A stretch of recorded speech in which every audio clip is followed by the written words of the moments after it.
Deux petites questions, Monsieur le maire, concernant la vie publique du règlement 1296. Ma question, c'est que on autorise la réalisation de travaux d'un poste cyclable, ça doit être une piste, là, de la rue Godette vers Grand-Bernier-Nord, mais direction sud. On dit 300 mètres. Ça va aboutir où, ce bout de piste cyclable-là?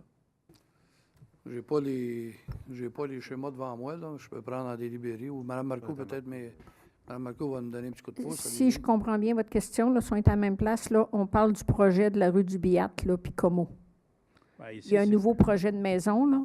Non, ici, c'est écrit construction d'une piste cyclable sur le chemin Grand-Bernier-Nord entre la rue Godette et le lot 4 339 239 du cadastre du Québec, avec une dépense de 609 000 $, puis on dit approximativement 300 mètres.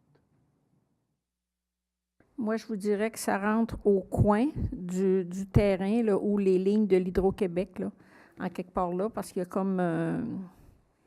ça rentre là, à quelque part. Un petit peu passé, là, tu traverses le Grand-Bernier. Oui. Sur le coin, il y a l'Outec, là. Oui. Bon, un petit peu plus loin, là, d'après moi, ça va rentrer en quelque part, là. D'un, je me pose la question, pourquoi 300 mètres, puis pourquoi pas 400 pour se rendre sur la rue Delan? On arrête une piste cyclable dans le milieu de nulle part sur le boulevard Bernier. Non, c'est parce qu'au début de Delan, il n'y en a pas la piste cyclable à part au coin de Dumouchel. À part au coin de Dumouchel, la piste cyclable, puis elle fait Delan en montant vers l'Acadie. Puis c'est pour ça qu'elle rentre là, dans le parc du Biat, là, puis Como. OK. Puis, mais je peux le valider là, avec le tracé, puis vous rappeler, là, mais d'après moi, c'est ça. oui. Mais pouvez-vous me dire, 609 000 $, on va faire quoi avec 609 000 $? La rue est asphaltée, est déjà asphaltée.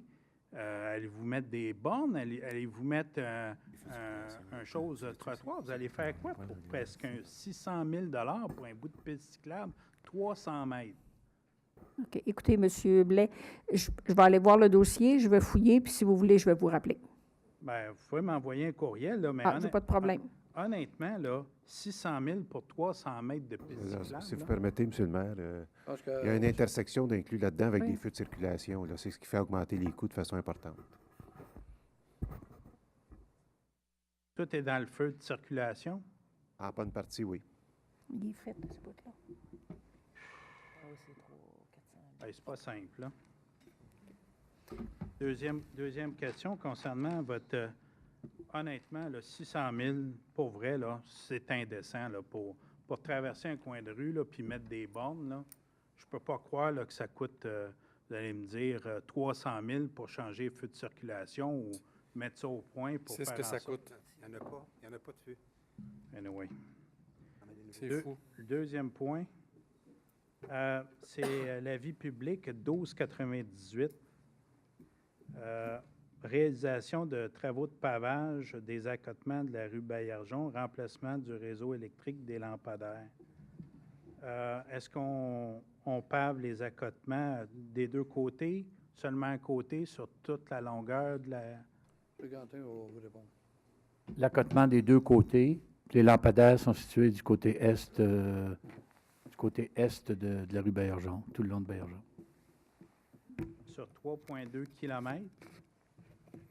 Peut-être 2,8, mais grosso modo, tout le long de Baillargeon, à partir de l'intersection Sainte-Thérèse jusqu'à l'autre bout, Réal-Trépanier. Et vous remplacez combien de poteaux, lampadaires électriques là-dessus? Je n'ai pas le nombre exact de lampadaires qu'on remplace, mais c'est tout le filage. C'est le filage qui est tout refait, parce qu'à plusieurs endroits, il est défectueux. Donc, le filage va être fait souterrain tout le long de Baillargeon. OK. Puis ma question, c'est pourquoi que c'est l'ensemble des citoyens qui se doivent payer ça? Parce que c'est un projet d'amélioration comme tous les autres projets de la ville. Non, mais c'est ma question, je la pose. Là.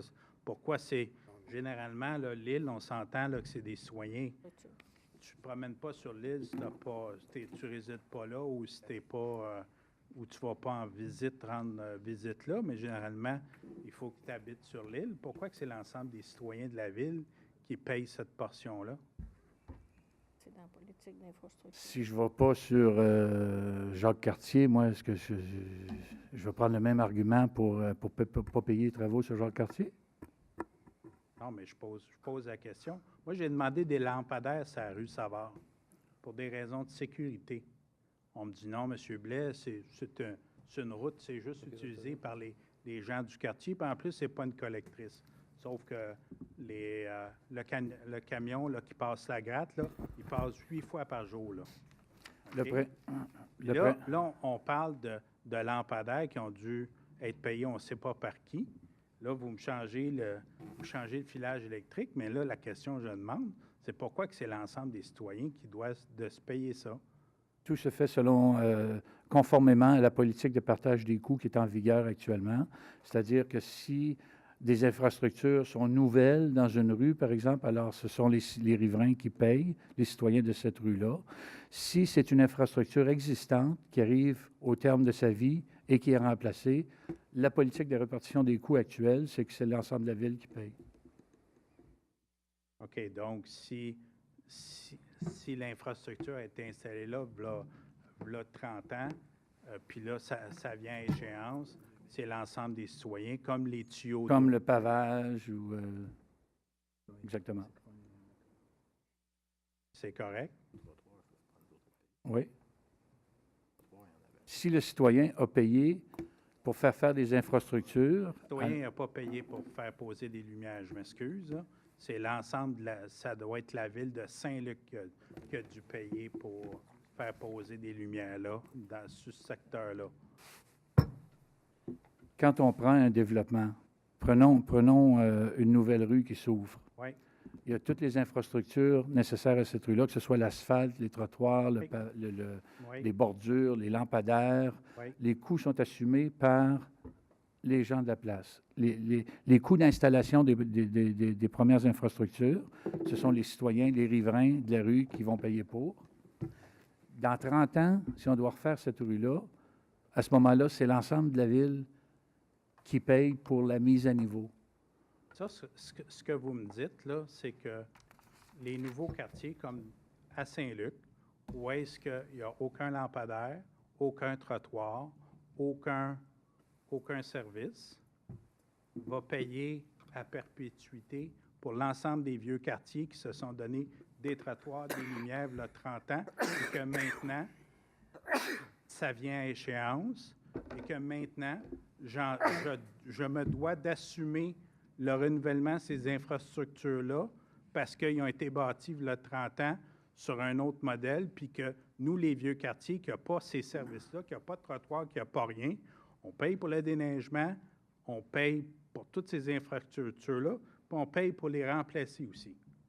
C'est Est-ce que c'est équitable? C'est effectivement la politique de répartition des coûts qui est en vigueur présentement. Ma question, c'est est-ce que c'est équitable? Quand on va remplacer, je vais vous répondre, là, parce que avant que le temps s'écoule, quand on va refaire les rues dans le secteur Saint-Luc que vous parlez, là, Oui. bien, avant qu'on les refasse, ça va être la grande ville qui va payer toute la réfection de ça, comme c'est produit ce que M. Quentin vous explique. Donc, ils ont été payés une fois, je sais, pour avoir demeuré dans ce coin-là. Donc, quand on va tout refaire et on s'apprête à les refaire, c'est la grande ville qui va tout payer, la réfection de ces artères-là.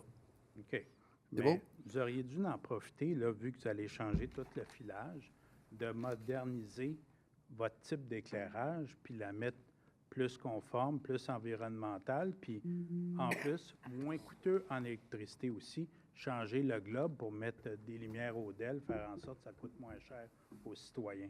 Tant qu'à en profiter, vous êtes dedans. Merci.